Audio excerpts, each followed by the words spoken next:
오늘 말씀은 참 믿음과 참 신앙으로 오늘 우리가 이 시대를 어떻게 살아갈 것인가에 대해서 말씀을 좀 나누려고 합니다.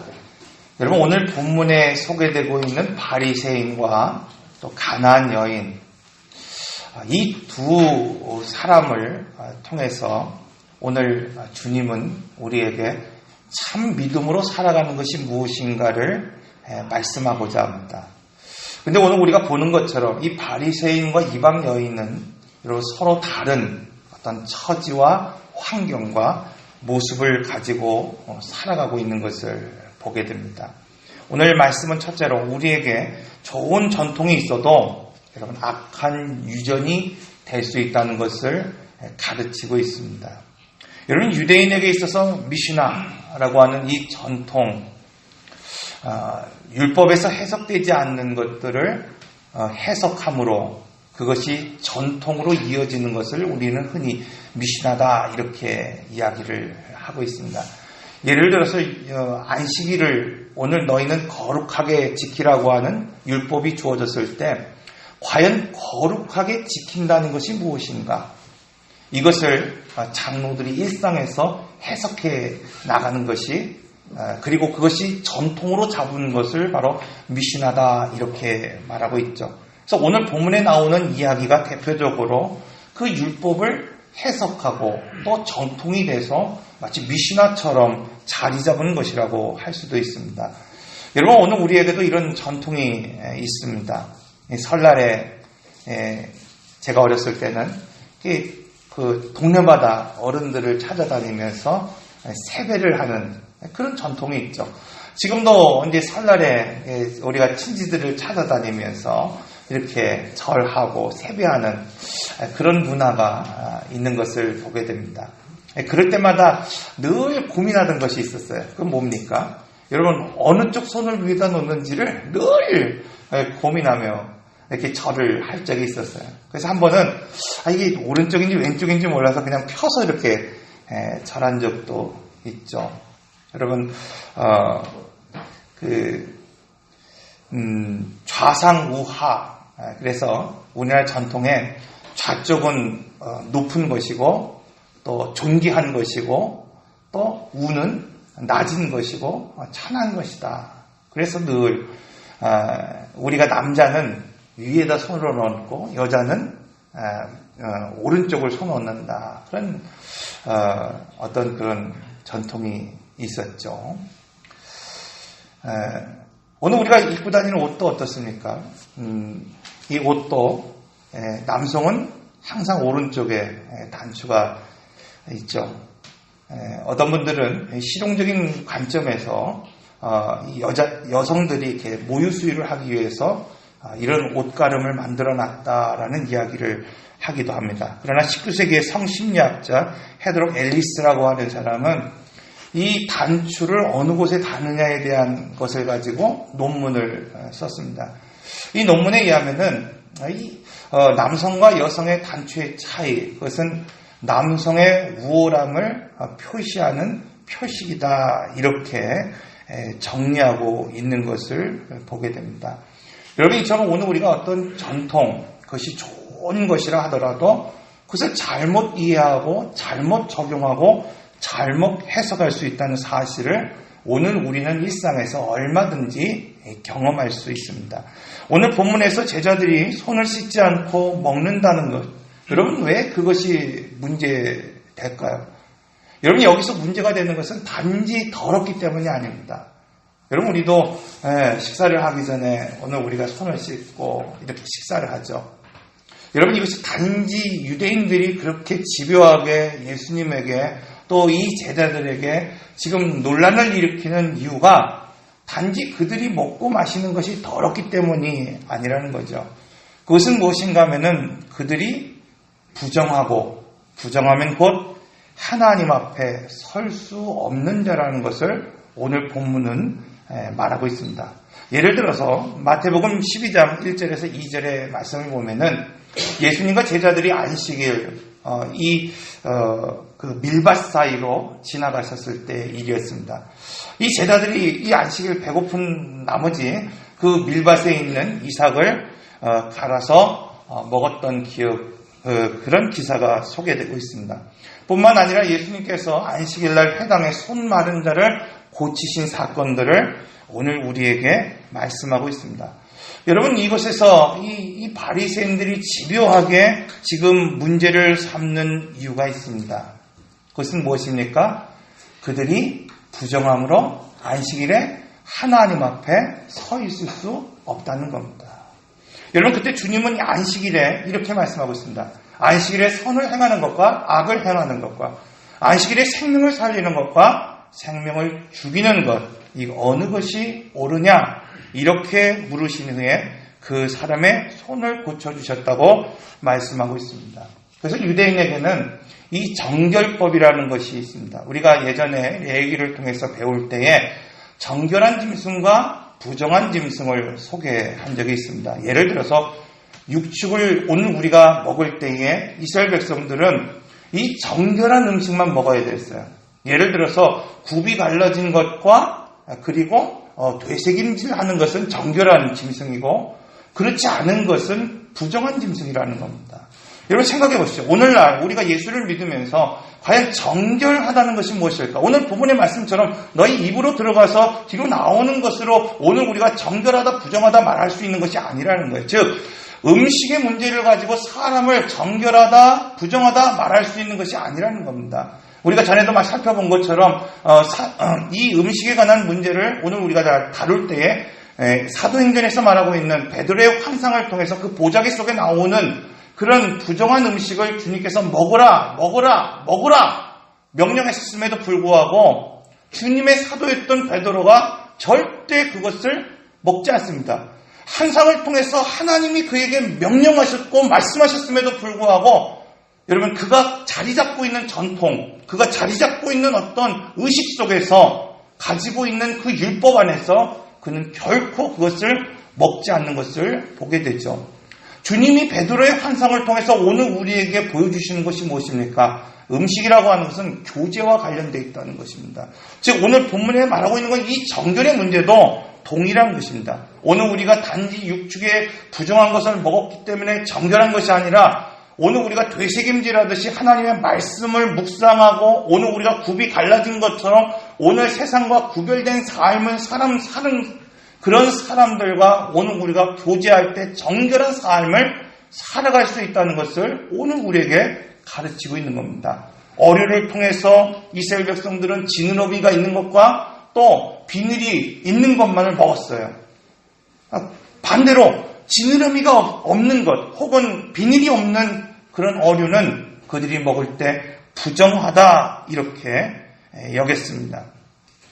사랑하는 성도 여러분, 오늘 우리의 삶이 무엇이 부정한 것인지 또 오늘 무엇이 정결한 것인지 오늘 우리 주님은 이 말씀을 통해서 말씀하고 있습니다. 예를 들어서 여러분 선한 사마리아의 비유에서 우리가 잘 알고 있는 제사장과 레위인들이 왜 지금 강도 맞은 그 사람, 거진 죽게 된 그 사람을 왜 무림정하게 여러분 쳐다보지 않고 돌보지 않고 여러분 그들의 갈 길을 갔는가?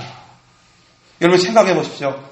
한 나라의 제사장이고 이 거룩한 하나님의 일들을 맡는 이 레위인들이 그들의 마음이 얼마나 강팍하기에 여러분 그 처진 죽어가는 사람을 여러분 모른 척하고 지나갔을까? 성경은 오늘 우리에게 그렇게 말하고 있는 것이 아닙니다. 지금 이 제사장과 레위인들은 율법에서 말하고 있는 것처럼 죽은 시체를 맞으면 부정하기 때문에 그들이 안식일을 지킬 수 없는 것이고 하나님 앞에 나갈 수 없기 때문에 지금 거진 죽어가는 그 사람이 만일 시체이거나 죽은 사체일 경우는 그들이 부정하여 하나님 앞에 나아갈 수 없다는 그 생각 때문에 그것을 멀리했다는 것을 알 수 있습니다. 그러므로 오늘 이 본문의 말씀을 통해서 오늘 우리에게 주시고자 하는 말씀이 무엇인지를 분명히 알 수 있어야 됩니다. 예를 들어서 여러분 우리가 출애굽기에서 그런 말씀을 드렸죠. 6월절 오늘 우리가 구속의 은혜를 통해서 하나님이 오늘 우리를 허물과 죄악 가운데 구원해 내셨을 때 주님이 오늘 우리에게 명령하신 것이 있죠. 양고기를 먹으라. 그리고 누룩이 들어간 음식, 유교병을 먹지 말고 무교병을 먹어라. 오늘 우리에게 이렇게 말씀하셨어요. 여러분, 양고기를 먹는다고 하는 것, 오늘 우리가 누룩이 들어가지 않는 음식을 먹는다고 하는 것, 여러분, 그것을 먹었기 때문에 오늘 우리가 지금 정결한 것인가? 여러분, 그 말씀이 아닙니다. 오늘 이 말씀은 단지 6월절 어린 양을 먹어야만 정결한 것이고 유교병을 먹으면 부정한 삶을 산다는 의미가 아닙니다. 여러분, 아무리 오늘 우리가 어린 양을 먹어도, 오늘 우리가 아무리 무교병을 먹어도 여러분, 영적인 공급처가 바뀌지 않는다고 한다면 오늘 우리는 정결한 삶을 살 수 없는 거예요. 여러분, 오늘 우리가 지금도 율법을 지키면서 굽이 갈라지고 되새김질하는 짐승만 먹고, 오늘 우리가 정말 이 누룩이 들어간 음식을 먹지 않고 무교병을 먹으며 하나님 앞에 구별된 삶을 지금 산다 하더라도 오늘 우리가 영적인 공급처가 바뀌지 않는다고 한다면 어떻게 오늘 우리는 정결한 삶을 살아갈 수 있겠습니까? 오늘 우리가 형식적으로 매어서 예배하고 오늘 우리가 하나님의 말씀을 듣는 것 같고 설교를 듣는 것 같지만 오늘 우리가 일상의 삶에서 하나님의 말씀이 내 안에서 육화되고 살아가는 그런 삶의 원리가 되지 않는다고 한다면 여러분, 어떻게 오늘 우리는 정결한 삶을 살아갈 수 있겠습니까? 오늘 우리가 이 유대인의 말씀, 이 유대인에게 주어진 이 말씀처럼 너희는 정결하기 위해서 누룩을 제거하라, 무교절을 지키라. 그래서 너희들의 삶 가운데 누룩을 다 제거하고 거룩한 삶을 살아가라. 이 말씀을 지킨다고 생각해 보십시오. 오늘 우리 안에 있는 모든 누룩을 제거하고 오늘 우리가 먹는 그 음식 가운데 딱딱한 무교병을 매일같이 먹고 여러분, 오늘 우리 삶의 지저분한 모든 것들을 정리하며 살아갔는데 정작 오늘 우리가 죄 없는 삶을 살아가지 않는다고 한다면 오늘 우리의 일상의 생각이 오늘 본문에 말씀하고 있는 것처럼 죄로 치우치고 악함과 더러움 가운데 오늘 우리의 생각이 가득 차 있다고 한다면 여러분, 오늘 우리는 결코 정결한 삶을 살아갈 수 없다는 것을 말씀하고 있는 것입니다. 그런데 오늘 본문에 소개되고 있는 바리새인들 그리고 율법사들, 여러분, 그들은 율법을 지키는 사람들이었고 율법을 지금 해석하는 사람들이었다고 말하고 있습니다. 그런데 그들이 지금 잘못하는 것이 있습니다. 그들은 음식을 먹는 데는 정결할지는 모르겠지만 그들이 어쩌면 형식적으로 정결한 삶을 보이며 살아갈지는 모르겠지만 정작 중요한 것, 그것은 뭐냐면 죄 없는 삶을 그들이 살아가지 못하는 것입니다. 바로 주님은 오늘 이 말씀을 통해서 그것이 외식이라고 오늘 우리에게 말씀하고 있습니다. 우리가 지난주에도 그런 말씀을 드렸죠. 기도와 예배를 설명하면서 오늘 우리가 기도를 드린다는 것, 오늘 우리가 예배를 드린다는 것은 이곳에서 시작해서 바로 삶의 자리에서 열매 맺을 수 있는 것이다. 이곳에서 아무리 오늘 우리가 간절히 주님을 찾고 이곳에서 아무리 오늘 우리가 정말 하나님 앞에 아름다운 기도를 드린다 하더라도 정말 내 삶의 자리에서 그 기도한 것을 입증하며 살아가지 못한다고 한다면 여러분, 그것은 기도한 것이 아니라는 겁니다. 아무리 여기서 오늘 우리가 정결한 예식을 가지고 웅장하고 화려한 예배를 가지고 하나님을 찬양하고 예배하며 산다 하더라도 지금 내가 살아가고 있는 삶의 현장에서 예배가 되지 못하고 성소를 세우지 못하고 삶이 오늘 우리 삶 가운데 말씀으로 성화되지 못한다고 한다면 여러분, 그것은 예배가 아니라는 것을 말하고 있습니다.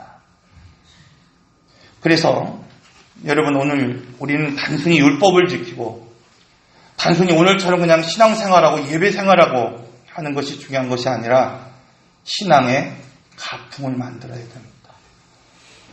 오늘 우리의 가정에서 믿음의 가풍을 세워가는 훈련들을 할 수 있어야 됩니다. 그런데 오늘날 많은 성도들이 여러분, 오늘 우리 가정에서 이런 믿음의 가풍을 전혀 세워가지 못하고 있습니다. 바리새인과 같이 형식적으로는 오늘 우리가 예배를 드리고 기도하고 헌금하고 믿음의 삶을 살아가지만 오늘 우리 삶 속에서 오늘 우리 가정과 자녀를 살리는 그런 가풍, 여러분, 그것이 오늘 우리에게 없기 때문에 주님은 오늘도 우리의 신앙을 바라보면서 그것이 바로 너희의 외식이라고 말씀하고 있습니다. 여러분, 그래서 목사가 됐든 장로가 됐든 그것과 상관없이 지금 내가 은혜를 받았든지 과거에 내가 어떤 헌신을 했든지 그것과는 전혀 상관없이 생명을 살리는 가풍이 지금 오늘 우리의 삶의 자리에서 흘러올 수 있어야 됩니다. 예를 들어서 여러분, 오늘 우리 자녀들에게 신앙생활 잘 하라고 오늘 우리는 늘 강조합니다. 오늘 특별히 중직자의 자녀들, 목사의 자녀들, 장로와 권사의 자녀들, 여러분 그 자녀들이 믿음 안에 살기를 오늘 우리는 간절히 소망하고 원합니다. 그러나 정말 중요한 것은 뭐냐면 그들에게 그렇게 말하는 것이 중요한 것이 아니라 내가 지금 어떻게 예배 생활을 하고 있고 내가 어떻게 기도 생활을 하고 있고 내가 어떻게 헌금 생활을 하고 있는지를 삶에서 보여줘야 된다는 겁니다. 그냥 그 아이들에게 예배드리라고 교육관에 집어넣는 것이 중요한 것이 아니라 여러분 그 아이들에게 주일날 헌금하라고 돈 한 푼 지어주는 것이 중요한 것이 아니라 내가 하나님 앞에 어떤 자세로 예배를 드리고 있는지를 일상에서 보여줘야 된다는 겁니다. 내가 주일날 11시 주일에 나와서 하나님의 전에 앉아있는 것을 보여주는 것이 중요한 것이 아니라 오늘 우리가 일상을 살아가면서 하나님 앞에 어떻게 예배하는지 오늘 주일날 와서 하나님 앞에 그냥 봉투에 헌금하는 것 여러분 그것을 보여주는 것이 중요한 것이 아니라 내가 일상에서 어떻게 예배로 어떻게 그 헌금을 준비하며 하나님 앞에 올려드리는지를 여러분 보여줄 수 있어야 된다는 겁니다. 그래서 오늘 우리가 예배를 드리는 것도 좋고 예물을 드리는 것도 좋고 봉사하는 것도 좋지만 먼저 중요한 것은 그 가치가 무엇인지를 알아야 됩니다. 예배의 철학이 무엇인지를 오늘 우리가 알고 내 일상에서 그것을 보여주는 가정이 될 때 그 자녀들이 참 믿음과 참 신앙으로 나아갈 수 있게 됩니다. 두 번째로 오늘 우리 주님은 참 믿음이 무엇인가를 여러분 지금 바리새인에게서 찾는 것이 아니라 이방인 여인에게서 지금 보여주고 있다는 것을 말하고 있습니다. 여러분 오늘 우리가 인생의 롤 모델을 선택해 나갈 때가 있어요.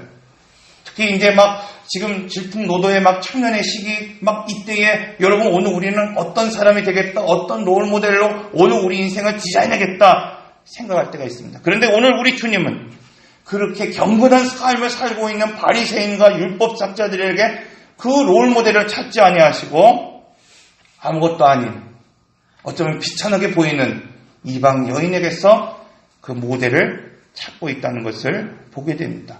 주님은 이것을 말씀하시기 위해서 지금 두로와 시돈으로 나가셨고 그것은 스로베니게라고 말하고 있습니다. 여러분 이것은 옛적부터 무역이 활성화되는 것이에요. 우리가 전에도 말씀드린 것처럼 고린도라고 하는 지역에 대해서 이야기할 때 여러분 무역이 활성된 그 지역의 특징이 있죠. 첫째는 부유합니다. 잘 살아요. 그리고 두 번째 특징은 무엇인가 하면 이 바알과 아스롯이라고 하는 이 우상 숭배의 거점 도시가 되는 것을 보게 됩니다. 그래서 유대인들은 그것을 가기를 꺼려합니다. 왜? 사람을 만나는 그 자체가 자기를 부정하게 만들기 때문에 그곳에 가기를 싫어하고 그 사람들을 만나기를 싫어하고 그곳에 있는 사람들을 멸시합니다. 그런데 성경은 바로 그것에 주님이 찾아가셨다고 말씀하고 있어요. 그리고 여기에서 만난 그 여인을 마가복음 7장 26절에서는 이렇게 소개하고 있습니다. 이 여자를 헬라인이요 수로보네기의 족속이다 이렇게 말하고 있습니다. 여러분 이 헬라인 당시에는 두 종류의 사람이 있다라고 생각했습니다.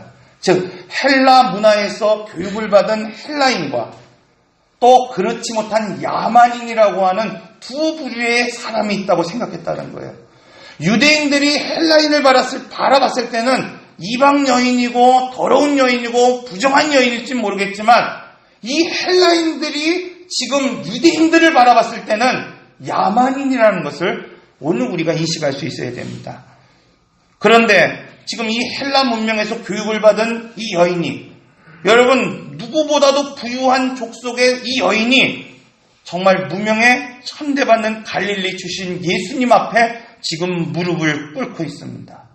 여러분, 오늘 본문의 말씀을 보면 이 헬라 여인에게 말할 수 없는 상처를 주고 자존감을 부숴버리고 씻을 수 없는 치욕을 지금 예수님은 말씀하고 있습니다. 그런데도 이 여인은 전혀 요동하지 않습니다. 오늘 우리는 이 본문의 말씀을 통해서 이 여인이 왜 요동하지 않았는가를 알아야 합니다. 주님은 이 여인의 모습을 통해서 바로 참 신앙이 무엇인지, 참 믿음이 무엇인지를 오늘 우리에게 설명하고 있습니다. 여러분, 이 여인이 믿음이 흔들리지 않는 이유는 오직 은혜 주는 자가 누구인가에 주목하고 있기 때문입니다. 우리가 전에 여호수아에서 아이성에서 패배했을 때, 여러분, 그 여호수아는 이 전쟁에서 왜 패배했는지를 알지 못했습니다.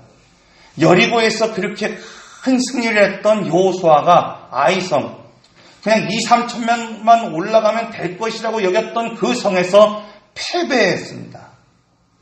여러분, 그 이유를 전혀 알지 못했습니다. 그때 성경은 이렇게 말하고 있어요. 그들의 마음이 물같이 녹아내렸다는 거예요.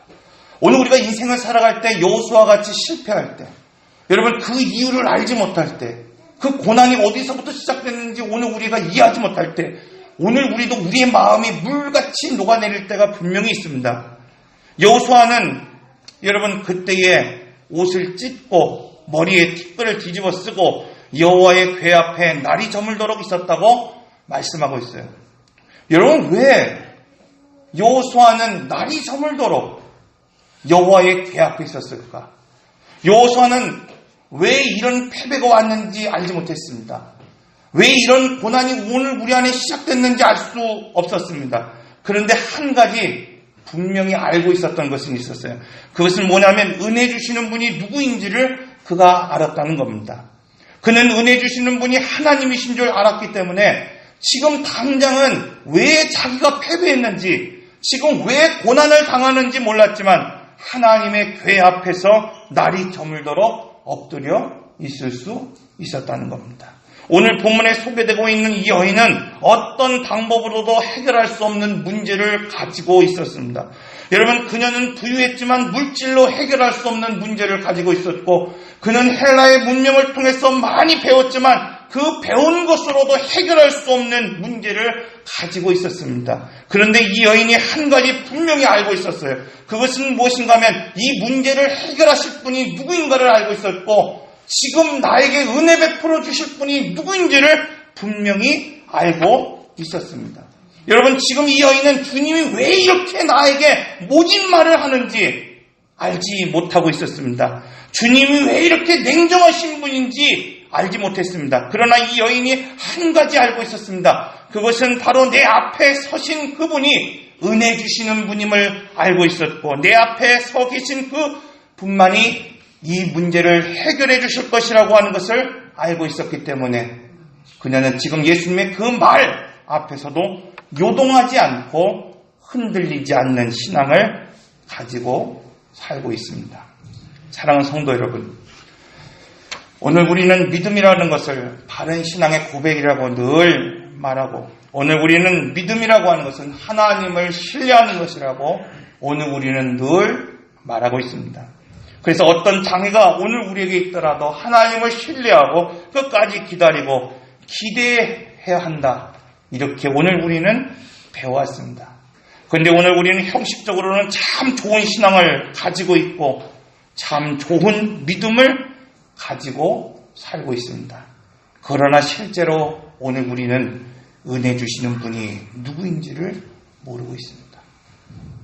그렇게 많이 배웠고 그렇게 많이 훈련해왔고 지금까지 수십 년 동안 예수님이 누구이신지를 오늘 우리는 배워왔고 예배했음에도 불구하고 여러분, 지금 풀리지 않는 문제, 해결되지 않는 문제, 내가 알지 못하는 고난 앞에서 여호수아와 같이 밤을 지새며 기도한 경험이 없습니다.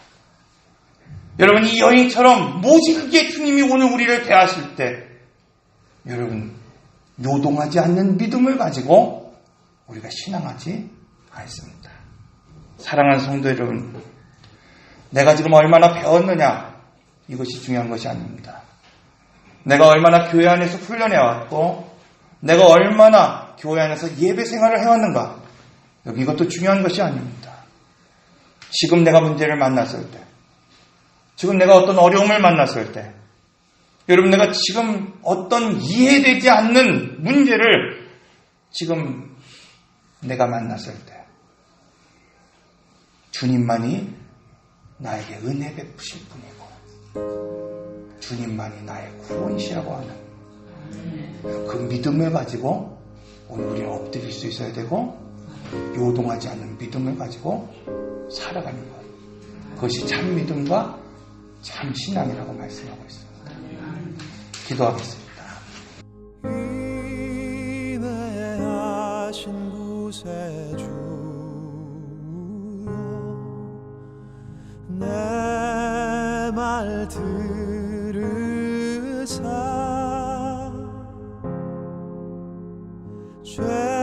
죄인 오라 하실 때에